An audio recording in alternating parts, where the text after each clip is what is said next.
오늘은 제 의견을 말씀드릴 거지만요, 솔직히 이건 여러분들의 의견도 정말 궁금하거든요. 오늘 댓글창 상당히 뜨거울 것 같은데 영상 한번 시작해 보겠습니다. 최근 르노 삼성이 준비 중인 XM3 하이브리드 영상을 내보내드린 바 있죠. 이 영상에서 르노 삼성 판매량이 자꾸 떨어지고 도저히 회복될 기미가 안 보이는 이유에 대해 잠깐 말씀드렸었는데요. 이 영상에서도 잠깐 등장했었는데 지금 르노 삼성을 먹여 살리는 주요 차종이 QM6죠. 이게 SM6랑 같이 2016년에 국내 출시된 차잖아요. 근데 정말 신기하게도 SM6는 그야말로 폭망을 했는데 QM6는 해가 지나도 계속해서 꾸준히 잘 팔리는 르노 삼성의 효자 종목입니다.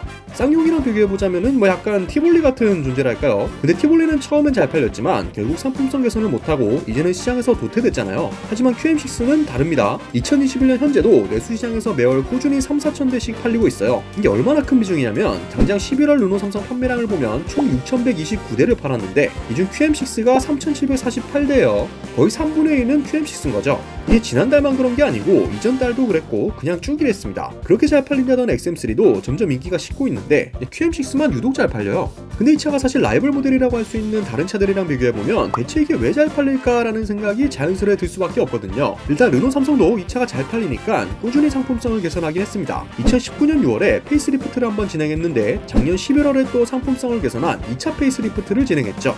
업그레이드에 정말 인색한 르노 삼성이 이 정도면 정말 이례적인 거잖아요. 그런데 솔직히 아무리 페이스리프트를 해도 본판은 2016년에 나온 차량이기 때문에 지금 나온 동급 SUV들과 비교해보면 옵션이 많이 부족합니다. 중형 SUV 산타페 소렌토는 비교 대상으로 넣어도 될까라는 생각이 들 정도고요. 준중형 SUV 투싼이나 스포티지랑 비교해봐도 옵션이 부족할 정도죠. 어느 정도냐면 요즘 트럭에도 탑재된다는 차로 유지 보조 기능도 없습니다. S링크의 악명은 두말하면 잔소리죠. 옵션뿐만 아니라 최신차와 비교해보면 이것저것 부족한 부분들이 많은데요. SUV라고 보기엔 하체도 매우 부실하고요. 파워트레인도 마찬가지입니다. 2.0 디젤은 그나마 중형 SUV인 산타페 2.0 디젤 9형이랑 비교해보면 비슷한 성능을 발휘하긴 했었는데 지금은 산타페 디젤이 2.2만 팔고 있기 때문에 비교가 어렵죠. 2.0 자연흡기 가솔린 엔진은 심장병 그 자체입니다. 잘 팔리는 APR 모델도 두말할 필요가 없죠. 거기에 르노 삼성하면 부품값도 비싸고 중고차 감가도 현대기아 대비 심각한 수준이잖아요. 아니 진짜 이렇게 따지고 보면 잘 팔릴 이유가 없을 것 같은데 왜 이렇게 많이 팔리는 걸까요? 일단 다들 아실 것 같은 이야기 먼저 해볼게요. 이 차는 국내에 판매하는 중형 준중형 SUV 통틀어서 유일하게 LPG 모델이 있죠. 스포티지도 풀체인지를 거치면서 LPG 모델이 나올 거란 이야기는 있었는데 아직까지 나오지 않아서 지금도 유일한 모델이에요. 이 LPG 모델이 사실 정말 큰 역할을 한 게 맞습니다. LPG의 장점이 뭔가요? 상대적으로 가솔린 디젤보다 저렴한 유류비에 가솔린 모델 수준의 정숙성까지 누릴 수 있죠. 그러니까 패밀리카로 활용할 수 있는 조용하면서도 가성비 좋은 SUV를 찾는 소비자들이 QM6로 눈길을 돌린 겁니다. 투싼 스포티지에 LPG가 있었으면 이렇게까지는 안 팔렸을 건데 이건 QM6만 파는 거니까 이거야말로 틈새 시장을 잘 공략한 거죠. 방금 가성비를 말씀드렸는데 실제로 QM6가 가성비가 좋긴 하거든요. 예산 3천만 원 정도로 차를 산다고 하면 요즘에 차값이 너무 많이 올라서 현대기아 차를 사려면 사실상 소형 SUV 정도까지밖에 못 노리는 게 현실이죠. 투싼이나 스포티지는 기본 가격은 QM6랑 비슷합니다만 옵션 좀 탈만하게 구성하면 바로 3천만 원 초중반으로 올라가고 풀옵션은 한 4천만 원 하잖아요. 중형 SUV 산타페 소렌토는 훨씬 더 비싸고요. 그런데 QM6 LPG 모델은 일단 시작 가격이 2,465만 원이에요. 근데 그래도 깡통을 사는 사람들은 거의 없잖아요. 실제로 가장 많은 판매량을 기록하는 바로 위트림 LE 시그니처가 2,690만 원이거든요. 이걸 고르면 휠도 18인치 달아주고 LED 램프 다 달아주고요. 여기에 좀 옵션으로 S링크 패키지에 전동 트렁크, 파노라마 sunroof까지 다 끼워 넣어도 딱 3천만 원 정도면 살 수 있어요.